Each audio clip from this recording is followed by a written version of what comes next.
រឿងពិតនៃទីហ៊ានថៃឆ្លៀនពៀនកម្ពុជាដូចគ្នាតែខ្មោចទីហ៊ានវៀងថៃមានវាសនាខ្ពស់ជាងខ្មោចទីហ៊ានតាមខេត្តជាប់ដីខ្មែរថ្ងៃនេះគេឃើញមានរដ្ឋមន្ត្រីក្រសួងការពារជាតិមេបញ្ជាការកងទ័ពជើងគោកជើងទឹកនិងជើងឱកាសថៃព្រមទាំងអ្នកមុខអ្នកការជាច្រើនទៀតបានចូលរួមបុណ្យខ្មោចទីហ៊ានថៃម្នាក់ដែលបានស្លាប់ដោយសារតែចូលមកឆ្លៀនពៀនទឹកដីកម្ពុជានេះជាលើកទី1ហើយដែលគេឃើញមានថ្នាក់ដឹកនាំជាន់ខ្ពស់នៃយោធាថៃមកចូលរួមបុណ្យខ្មោចទីហ៊ានម្នាក់យ៉ាងអធិកអធមបែបនេះ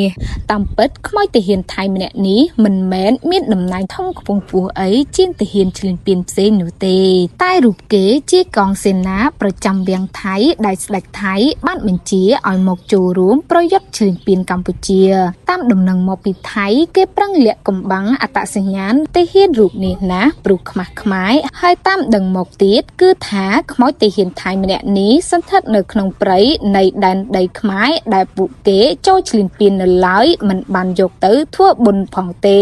អីចឹងហើយបានពួកមេដឹកនាំឆ្លៀនពៀនថៃប្រឹងលាក់ខ្លាំងម្លេះយ៉ាងនេះឃើញទេគ្មានខ្មោចយកទៅធ្វើបុណ្យផងទេតែគេធ្វើពិធីយ៉ាងអធិកអធមណាស់រីឯទីហ៊ានតាមខេត្តជាប់ព្រំដែនខ្មែរវិញពួកគេបើយកខ្មោចចេញទៅវិញបានគឺខ្ចប់យកទៅកប់ចោលដូចសត្វធាតុបើយកខ្មោចមិនបានវិញគេបោះបង់ចោលអន់ជាងសត្វធាតុទៅទៀតមិនតែប៉ុណ្ណោះទេគឺពួកមេដឹកនាំឈៀងពៀនខំបោកប្រាស់កុហកសាច់ញាតិក្រុមគ្រួសារថាសាច់ញាតិរបស់ពួកគេដែលជាទាហានកំពុងប្រយុទ្ធលើសមរភូមិនៅឡើយទាំងការពិតបានបាត់អស់ពីលើផែនដីទៅហើយនោះនេះហើយជារឿងពិតដ៏សង្វេគនៃពួកទាហានឈ្លានពានម៉ែឈ្លានពានដូចតែគ្នាទេតែវាសនាវិញខុសគ្នាស្រឡះថាពេលនៅរស់ទៅចោក្រែងលោវាសនាខុសគ្នាតែស្លាប់ទៅជាខ្មោចទៅហើយនឹងក៏នៅតែមានវាសនាខុសគ្នាដែរ